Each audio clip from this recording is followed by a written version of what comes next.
I'm going to show you how to add the characters to the bottom panel.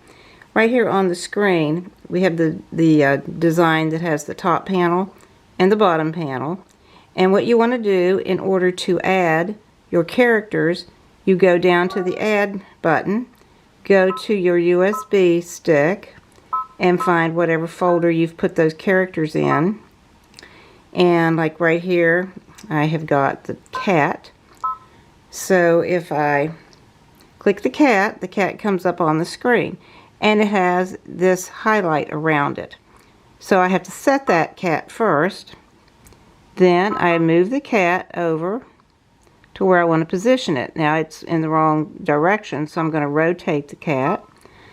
And he's still highlighted. So as long as he's highlighted, I'm moving him. Be real careful that you don't accidentally highlight the panels, because you'll start shifting them around and you'll get it really messed up.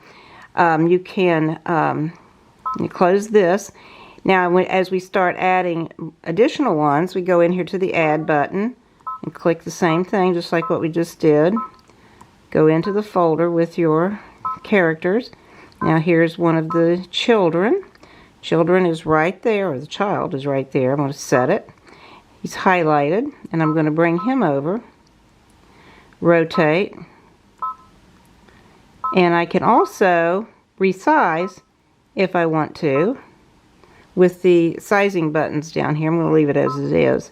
Now I want to show you what happens if you accidentally click the main file. You will actually accidentally be moving it, and just hit this center button here to bring it back where it's supposed to be.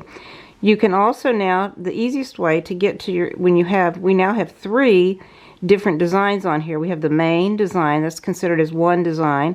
We've got the cat, and we've got the child. So when you come down here and hit the select buttons, that will rotate it from design to design. So if I want to go back to the cat, right there the cat has been highlighted. And I can, now oops, I accidentally hit that one by mistake, so I'm going to go back and click the cat again. Make sure you grab the cat. Now your machine may not be exactly like this one. This is a baby lock, and your machine may not be exactly like it, but it should be very similar. You can check with your sewing center if you have any questions, additional questions, or your manual. You can also, of course, add these in software, which is easier in my opinion.